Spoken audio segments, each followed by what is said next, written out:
Hello everyone, welcome to Assamese Eclassroom, and in this video we will discuss the question and answer of the poem Amanda. তো আজি আমি এইটো ভিডিঅ'ত তোমালোকৰ যিটো দশম শ্ৰেণীৰ আমাণ্ডা নামৰ পয়েম আছে ৰবিন ক্লেইনৰ হয় সেই পয়েমটোৰ যিবিলাক টেক্সট বুকত কুৱেশ্যন আছিলে সেইবিলাকৰ মই সলিউশ্যনবিলাক কৰি দিব ট্ৰাই কৰিম। চ' তোমালোকে ভিডিঅ'টো শেষলৈকে চাই ল'বা। আৰু যদিহে তোমালোকে ইয়াৰ আগৰ ভিডিঅ'টো চোৱা নাই য'ত মই তোমালোকৰ সেই পয়েমটোৰ এটা থুলমূল এক্সপ্লেনেশ্যন দিব ট্ৰাই কৰিছিলোঁ, তোমালোকে চাই ল'বা সেইটো ভিডিঅ' তেতিয়া বুজি পোৱাত সহায় হ'ব। So' let's start thinking about the poem, যিখিনি টেক্সট বুকত আছে আমি সেইখিনি চাওঁ। How old do you think Amanda is, how do you know' this? যে তুমি কি ভাবা আমাণ্ডাৰ কিমান বয়স হৈছে আৰু তুমি সেইটো কেনেকৈ ভাবিবা? তো মই পয়েমটো বুজাওঁতে কৈছিলোঁ যে আমাণ্ডা হয়তো 12-13 বছৰীয়া ছোৱালী হ'ব, কিয়নো তাইৰ মুখত একনে আছে বুলি কৈছিলে। একনে মানে শালমইনা, যে সেই 12, 11, 13 সেনেকুৱা বয়সত কি হয় ল'ৰা ছোৱালীবিলাকৰ সেই কৈশোৰ কাললৈ পৰিৱৰ্তন হয় শৈশৱ কালৰ পৰা। গতিকে সেইটো সময়ত শালমইনা উঠে। গতিকে শালমইনা উঠাৰ যিহেতু চিম্বলটো আমাৰ পয়েমটোত দিছে, গতিকে আমি এইটো ক'ব পাৰোঁ যে আমাণ্ডা এজনী 11, 12, 13 এনেকুৱা বছৰীয়া ছোৱালী। তো আনচাৰটো চাওঁ। Amanda is perhaps is 12 or 13 year old school going girl, যে আমাণ্ডা হয়তো 12-13 বছৰীয়া এজনী স্কুললৈ যোৱা ছোৱালী। From the poem we came to know' that, যে পয়েমটোৰ পৰা আমি এইটো গম পাওঁ যে, এইটো মই ইয়াতে হি লিখিলোঁ, তোমালোকে চি কৰি ল'বা হা। C has একনে on her faces, মই সেইটো এছটো টাইপ কৰিব থাকি গ'ল, যে তাইৰ মুখত যিহেতু কবিতাৰ পৰা আমি গম পাওঁ যে কি আছিলে, একনেজ আছিলে, খালমইনা আছিলে। Acne aka usually when a boy or a girl attains the age of 12 or 13, যে যেতিয়া এটা ল'ৰা বা ছোৱালীয়ে যেতিয়া 12-13 বছৰ বয়স হয় সেইটো সময়ত মুখত কি হয়, শালমইনা উঠে। It is generally during teen age that one suffers from such skin disease, যে সেই যিটো টিন এজ হয় ল'ৰা ছোৱালীৰ, সেইটো সময়ত এনেকুৱা স্কিন ডিজিজত ল'ৰা ছোৱালী সাধাৰণতে ভোগে। গতিকে আনচাৰটো কি হ'ব, Amanda is perhaps a 12 or 13 year old school going girl. From the poem we came to know' that she has acne on her faces. Acne is occur usually when a boy or girl attains the age 12 or 13.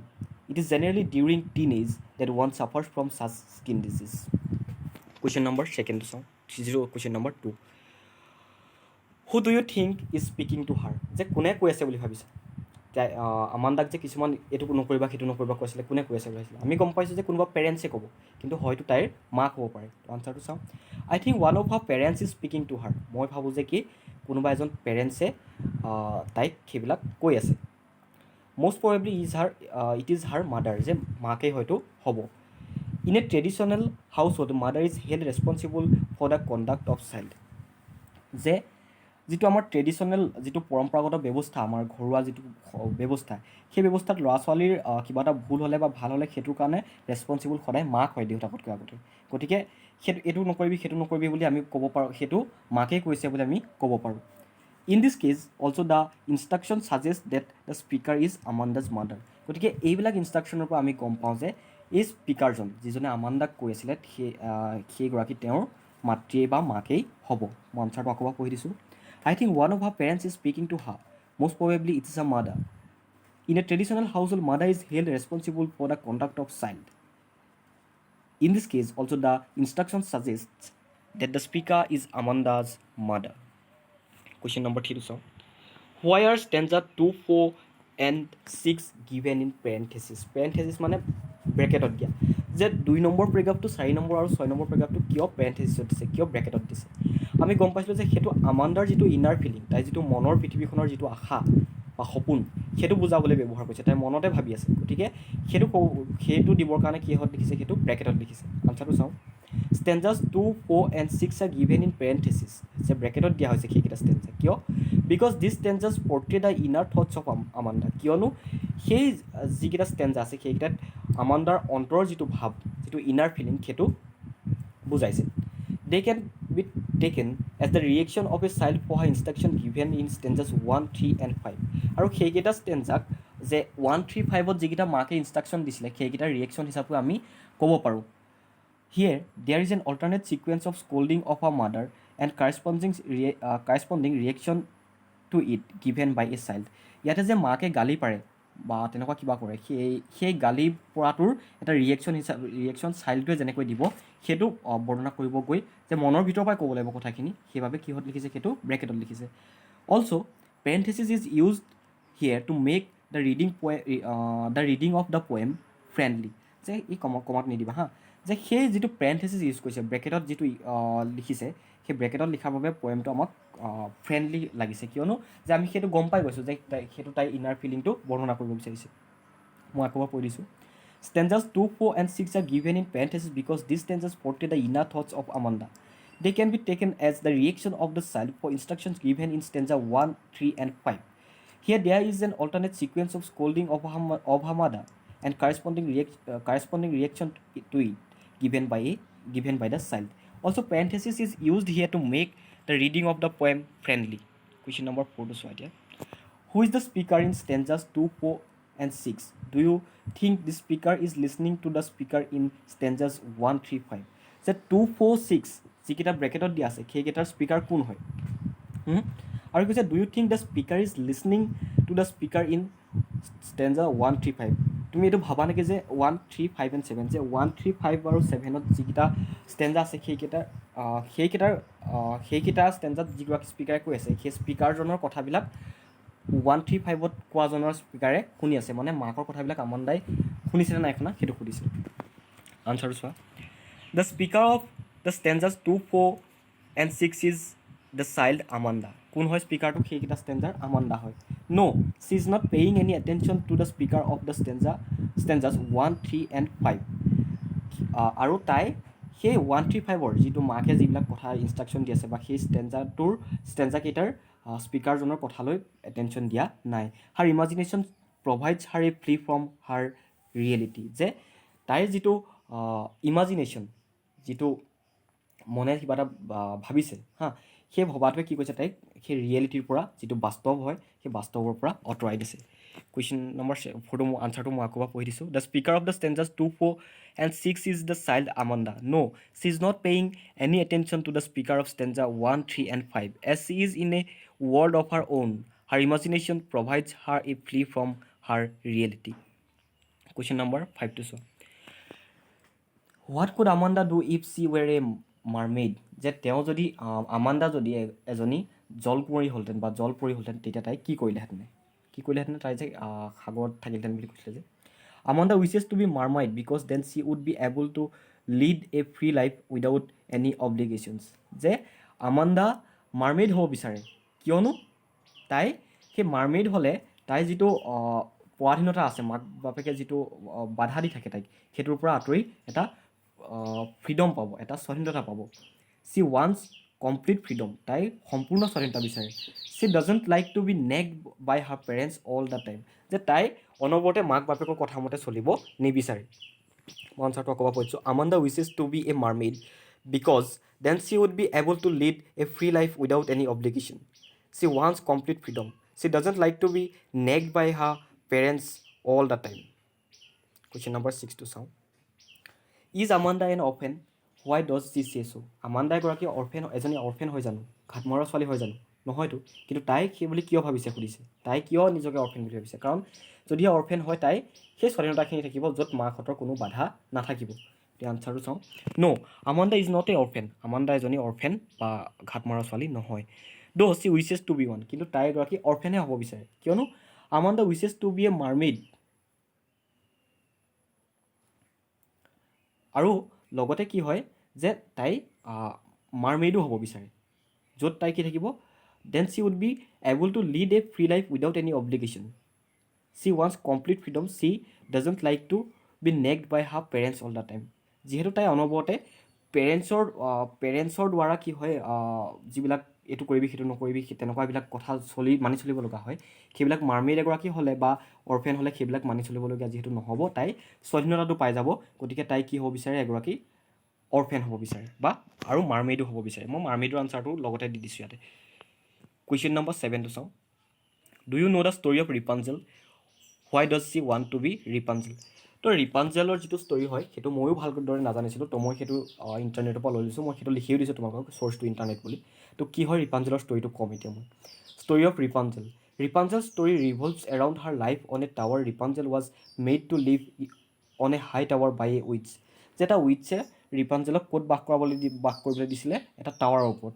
C eventually got use to living there, তাই তাতে অকলে বাস কৰিবলৈ লৈছিলে ৰিপাঞ্জেলে, এটা ferry টেল story হয়।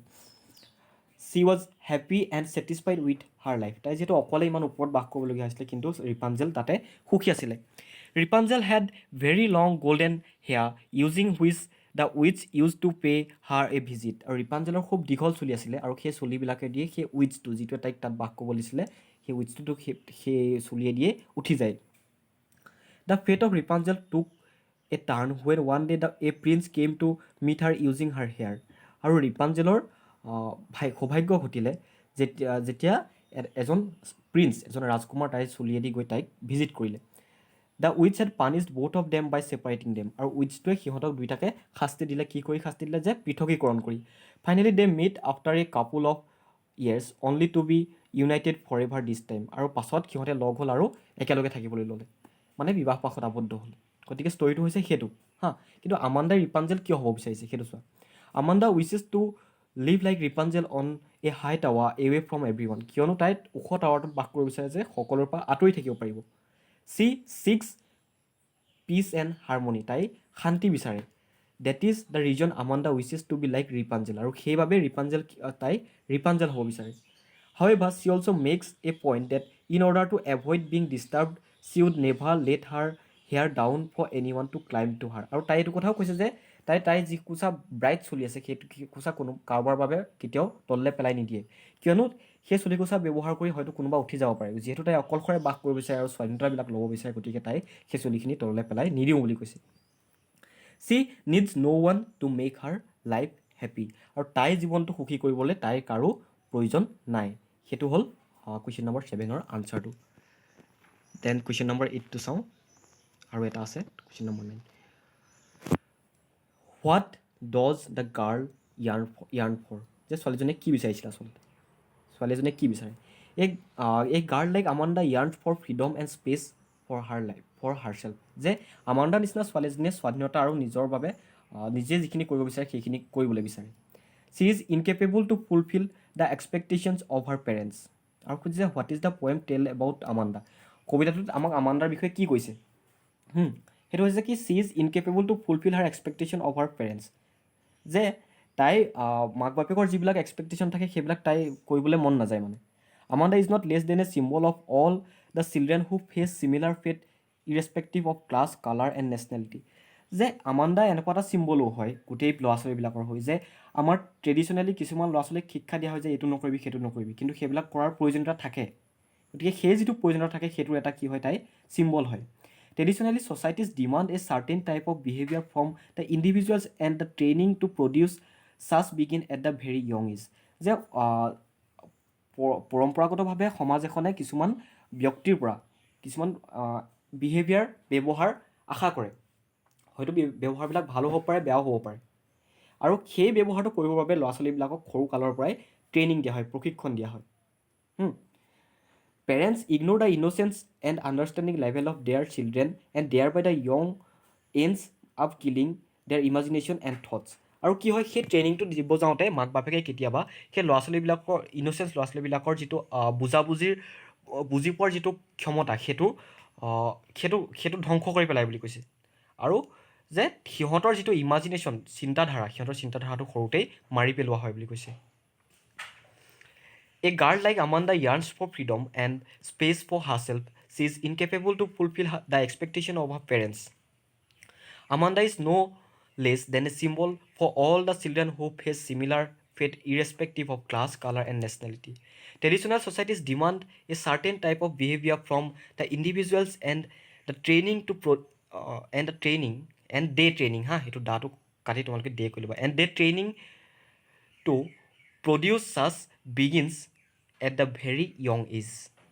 Parents ignore the innocence and understanding level of their children and thereby the young ends up killing their imagination and thoughts. Question number 9 and the last question. Read the last stanza. Do you think Amanda is sucking and is moody? Is it Amanda সেই গোমুঠা নিচিনা বা কাৰোবাক ignore কৰা নিচিনা ছোৱালী নেকি সুধিছে। তাইতো আমি তেনেকুৱা নহয়, কিয়নো তাই নিজৰ পৃথিৱীখনতে ঘূৰি ফুৰে, মাকক যে অৱমাননা কৰে তেনেকুৱা আচলতে নহয়। তো আনচাৰটো চোৱা, আই থিংক আমাণ্ডা ইজ নেইডাৰ চাকিং নৰ মুডি, যে তাই চাকিং বা মুডি বিহেভিয়াৰ কৰা ছোৱালী নহয়, তাই মানে গুমৰা মাৰি থকা নিচিনা ছোৱালী নহয়। She is simply not interested enough in the nagging business of her parents, যে মাকহঁতে যে এইটো নকৰিবি সেইটো নকৰিবি কৈ থাকে, সেই ব্যৱহাৰটো তাই ইণ্টাৰেষ্টেড নহয়, সেইটো ভাল নাপায় তাই। Amanda cares more about her imagination and thought process over the manners her parents are trying to inculcate into her, যে আমাণ্ডাই নিজৰ ইমাজিনেশ্যনটো, নিজে যিটো ভাবে, নিজৰ মনৰ পৃথিৱীখনৰ কথাবিলাকহে বেছি ভাবে, মাক দেউতাকে কোনবিলাকতকৈ মাক দেউতাকে যিবিলাক মেনাৰ্ছ শিকায় সেইবিলাকতকৈও তাই মনৰ পৃথিৱীখনতে থাকিবলৈ বিচাৰে। তো আনচাৰটো মই আকৌ কৈ দিছোঁ। আই থিংক আমাণ্ডা ইজ নেইডাৰ চাকিং নৰ moody. She is simply not interested enough in the nagging business of her parents. Amanda cares more about her imagination and thought process over the manners her parents are trying to inculcate into her. So these are the questions. তো মই solve কৰি দিব try কৰিলোঁ তোমালোকৰ text বুকত থকা কুৱেশ্যনবিলাক। তোমালোকৰ হয়তো হেল্পফুল হ'ব। চ' থেংক ইউ অল।